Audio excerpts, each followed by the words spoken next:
Esper Stoneblade earlier in this round, and we did see a Storm deck earlier in this round, just a minute ago.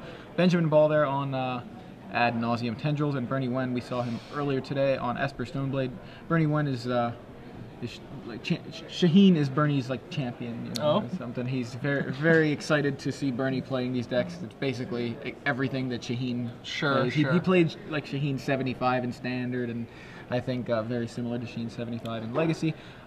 I'm more partial to Jack Fogel, who played the cool Esper deck that I like in Standard, and is playing Miracles in Legacy, and I'd like to see him doing well. I don't know if he's I don't know how he's doing in this tournament. I think he's been eliminated at this point. I haven't seen his name anywhere, so. Bernie is a pretty good player. I've seen him appearing, near the top 8 at a number of opens. I'm pretty sure he's cracked that barrier as well. And I would cite him as a deliberate player watching him play. I know I've actually seen him go to time a few times, or like wind up with some draws he didn't really want. But at the same time, careful. Likes to make sure he's hitting the right play, making the right notes. And Esper Stoneblade, that's the kind of deck for those kind of players, I think. Yeah. Not really surprised to see him sleeving it up here.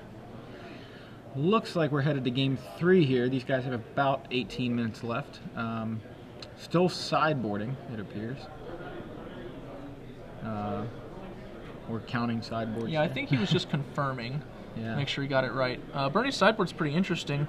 He probably won't use them in this matchup, but he actually has access to 3 Restoration Angel in his sideboard, which is a nice card alongside Stoneforge Mystic, Snapcaster Mage, and Vendilion Click.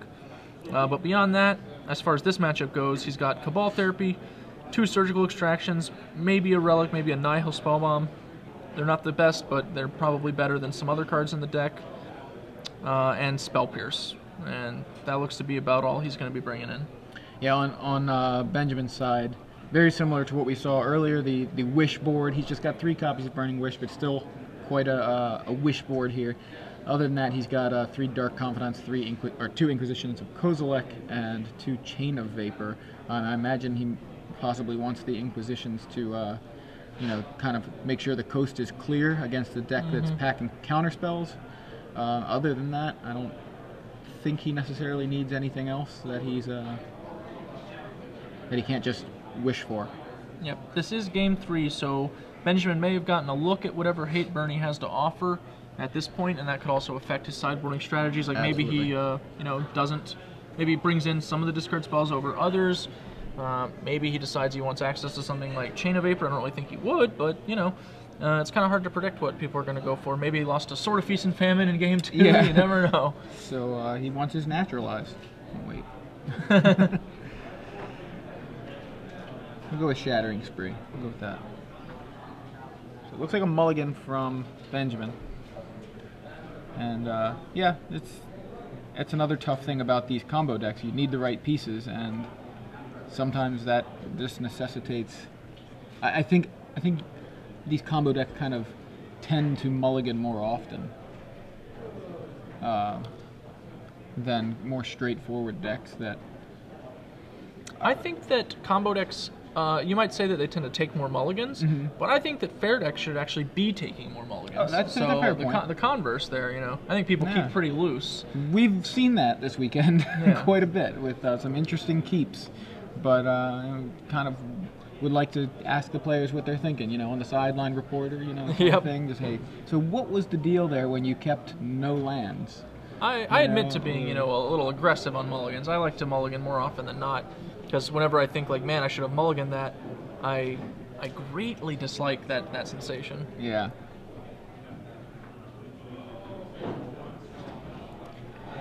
Turn 1, Polluted Delta from Benjamin Ball. So I guess that means Benjamin won game 1, Bernie took game 2. Benjamin now on the play game 3. It's bad news for Bernie dropping a sideboard game, although good news for him that he took game 1. So. No, I think Bernie took the sideboard game. Bernie. Did I say I'm it sorry. The wrong way? But I think Benjamin won game 1. I may have misheard. Yeah. So Bernie won the sideboard game. Yeah, at least that's what it appears like. Unless he chose to draw. Then. I think that would be a little too bold. Yeah.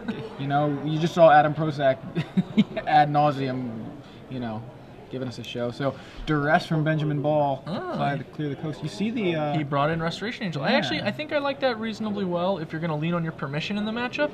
As it's a flash threat, you don't have to tap out to deploy it, and it can close out the game and limit the strength of an opponent's ad nauseam pretty quickly. The duress hits a Spell Pierce, and you see Batterskull, Restoration Angel, and 4 lands from Bernie. Yep. Bernie is now what we like to call open for business. Yeah. Drew a Brainstorm, all right. So we might be closing the doors. Yeah, at least has the potential to close the door. Plays an island, passes back to Benjamin. Benjamin, what are you going to do on turn 2? He's going to play a second Polluted Delta. He's going to crack that immediately. Goes to 18.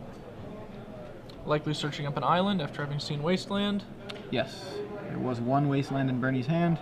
No need to open yourself up to that. And he does indeed go for an island. John Avon island there. Full art, unhinged, right? Yeah, I always get unhinged. If you'd like a wonderful lithograph. That's what I was going to mention. These lithographs are available on Star City. I think they're just, good choice of whoever made the decision, like, we're going to offer lithographs, what should we offer? That was a very good choice. I don't know who that was. It wasn't me. I'm not like... I won't say it was me. Okay. Dark Commandant on turn 2 from Benjamin Wall. It definitely wasn't me. Okay. Just for the record. I'll also say it definitely wasn't me. I'm not, not in on those kind of discussions on Star City. So. Yeah, Dark Confidant, a nice sideboard card for Benjamin in the matchup. Bernie obviously can't just be keeping in things like Swords to Plowshares against the Storm deck, so that gives Benjamin the room to capitalize on bringing in Dark Confidant. It means he's going to shoot for a slightly later kill turn. He's not going to be trying to, turn 2, turn 3, maybe more turn 4, turn 5. Right. When you bring in a card like this, but what you trade in power level, you get in resiliency. Right. Yeah, I was thinking about that, but I didn't really, know if that was a way he would go. But it makes sense. You need to capitalize on the way your opponent is sideboarding, or is likely to sideboard. One of the things about sideboarded games is, generally speaking, they often go longer than game 1s because each player has, situated their deck better. They can fight the fight a lot more effectively, and that means more turns added to the game when you're both trying to keep the other one from killing you and doing so successfully. Absolutely. So cards that are powerful over a long game tend to make great sideboard cards. Cards that are high impact are also great sideboard cards. For that reason, it's why we see stuff like Blood Moon. That card kind of takes over games, and it's a popular sideboard option for that reason. So Bernie finds a Tundra, and he has a Stoneforge Mystic. He's going to go ahead and be searching up. Sort of Feast and Famine. That'll create a clock on Benjamin, and it's one of the ways he can try and punish Benjamin for being willing to play a longer game by playing a threat that lets Bernie effectively take extra turns. Yeah. Burning Wish off the top from the Dark Confidant, so that'll sting Benjamin just a little. Oh, we'll say it shocks him, although he might not be surprised.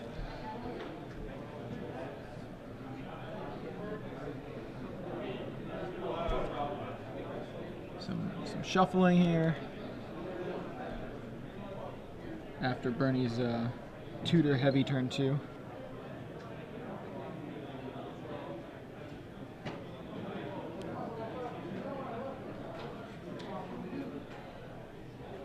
Fearless attack. Yeah, Dark Confidant gonna come over and threaten the Stoneforge Mystic, threaten to battle with the Stoneforge Mystic. I would be willing to seriously debate a block here. We're not going to get that Feast and Famine online for 2 more turns, and you can also just go, cast Feast and Famine, cast Restoration Angel, untap and attack on turn 5.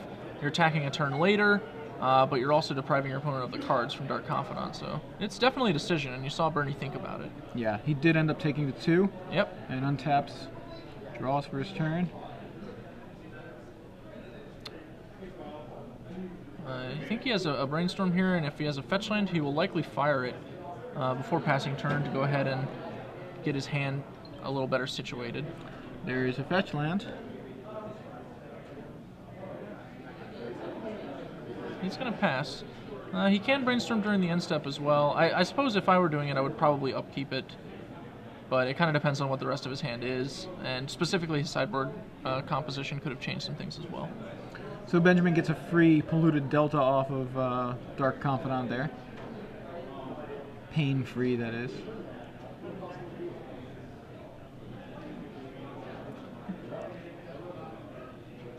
And he's taking a moment to take a look at his sideboard, I believe. Well, now he's just gonna be telling Bernie he has a Burning Wish in his hand, right? Like, yeah. Man, if Bernie didn't telegraphing it so easily, it's almost like it was seen in the hand a turn prior. Almost.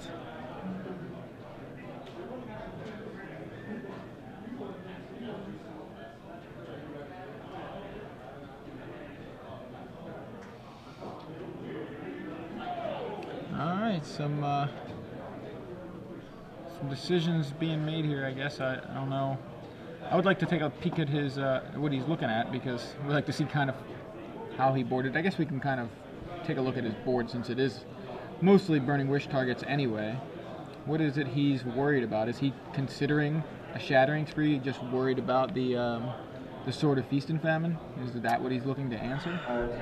It kind of depends. I don't think so. I think he's more interested in trying to set up a kill. He saw that Bernie's hand was counter light. He knows that Bernie is struggling to put something together, and Bernie has still concealed the fact that he has a Brainstorm. So, as far as Benjamin's concerned, you know, Bernie is still very vulnerable, and he might just be able to kill him. Well, he passes back at the end of turn. Bernie he still has his Batterskull. Yep. I'd actually thought that he might be brainstorming that away previously, but the Batterskull is going to now enable him to get in a sword hit this turn. He will, however, have to blow his fetch land, I should say, to do it, which is one reason I might have considered the Brainstorm on the end step, just to get value out of that Flooded Strand before we cracked it. Yeah, I like your logic there, but Bernie's going to hold that Brainstorm for later, I suppose. Cracks his fetch land, finds his 4th mana source, and likely going to vial in and equip a sword here.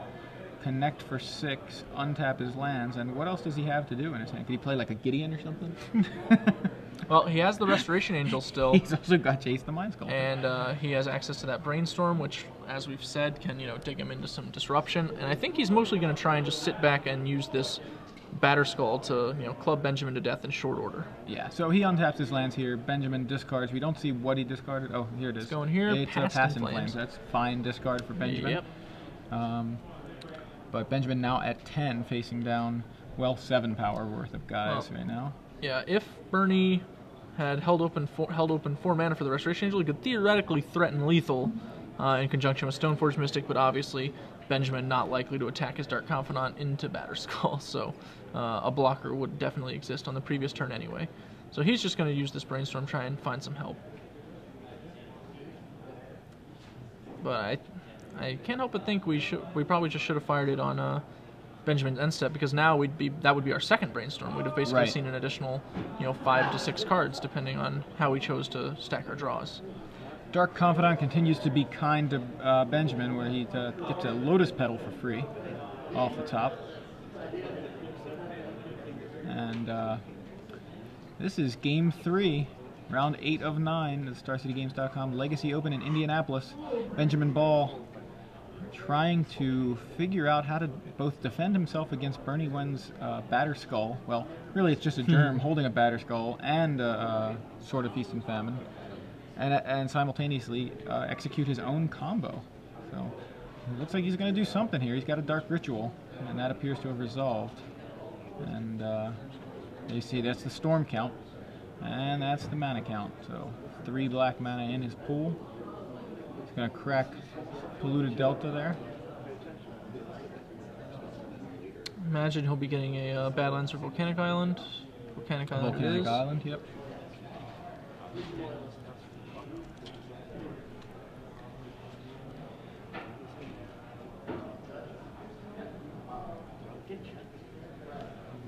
And presents. There's Storm count goes up to 2 after the Lotus Petal there. He immediately cracks that, so he should have 4 mana here. One of which is red. One is red, yep. There's Storm count 3, and I believe that's still on the stack there, that Cabal Ritual. It'll be adding 5 black mana if it resolves, which will put Benjamin up to 7 mana total, which is, you know, definitely starting to threaten lethal spells. Burning Wish for Tendrils only costs 6 mana, of course. I actually don't think Bernie has anything here. He's I possibly just trying to, convince Benjamin to be a little more careful, to perhaps go for a less all-in maneuver, maybe let Bernie escape on, 2 life or something bizarre like that. Yeah. He does have a brainstorm. He has a surgical extraction, I think. Yep, he does. He does. He does. Okay, that is so something. So he's debating firing surgical extraction right now, trying to get rid of threshold. It's a pretty nice play, mostly because Benjamin, in order to retain threshold, would have to get rid of that extra red mana he has anyway. So that's one way you can just dodge making that relevant. Looks like Bernie's going to go for the Past in Flames, which is, savvy call. Plays another ritual just to in response to the surgical extraction. So has to tap his land to save that red mana, but since he's losing his Past in Flames anyway, it's going to be troublesome for him. Yeah, okay, so ritual number 1 appears to have resolved. Yeah, and now the surgical extraction is resolving, so Past in Flames is removed, and Bernie gets to take a peek at Benjamin's library to find any more copies of Past in Flames. There is only 1 in the 75, and I'm sorry, 1 in the 60, and then 1 other in the sideboard.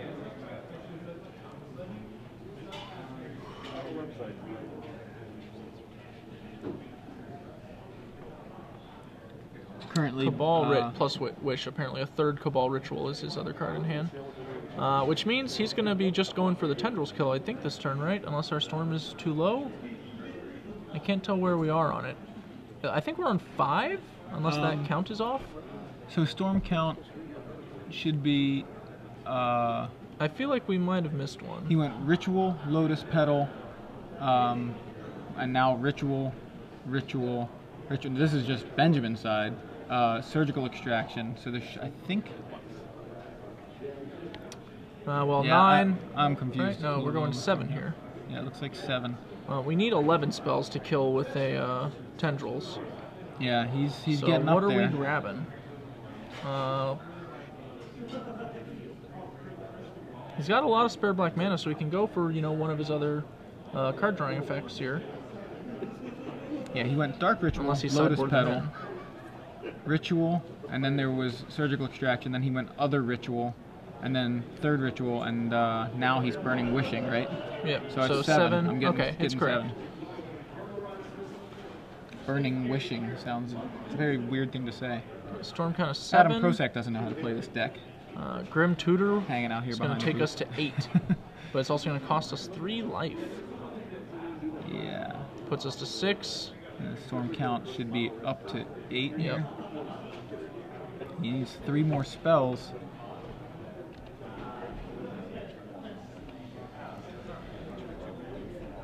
He was really leaning, as it turns out, on that on the Past in Flames to actually get him enough spells to Burning Wish for the kill.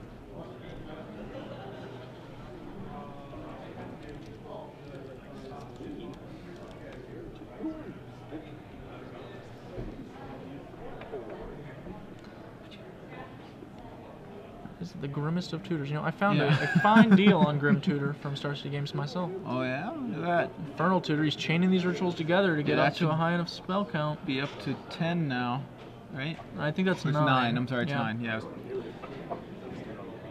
Yeah, the tutor was 8. The first tutor was 8, the second tutor was 9. And he's going to chain Go another with tutor. Another tutor just to get the storm count up. Now he's up to 10. Exactly 4 mana, so if this tutor finds the tendrils, that should be it. And Bernie pounces. Yeah, says, hold up, I'm going to brainstorm. Yeah, storm count goes up. Yeah, I get it. Does not Airball, find nothing. An answer. Still got to put cards back even though he didn't find anything. Yep. And I think Benjamin Ball may have this. Yeah, he had enough mana to chain together those Infernal Tutors, or Grim Tutor into Infernal Tutors, and scrounge up the win with a pretty much bare minimum storm. Absolutely, and he had to go for it there too, because otherwise I think he was just either dead next turn or very close to it. He should have had another turn. Like, he probably could have made it out of there with one more turn, but he would have been at much lower life. He wouldn't be able to cast spells like Grim Tutor ad nauseum at all. And also Bernie, could theoretically have had another piece of equipment to perhaps present a lethal clock. Yeah, so Bernie Wen falls 2-1 to Benjamin Ball and ad nauseum tendrils here in the penultimate Swiss round of the StarCityGames.com Legacy Open, live from Indianapolis. I'm Joey Pasco, joined in the booth by Glenn Jones, and off to the side is Adam Prosak. Sneaking away! Yeah. He's sneaking away. Watching on. Yeah, he wanted to watch the Storm deck too. So, I mean, who doesn't want to watch Storm? Can't get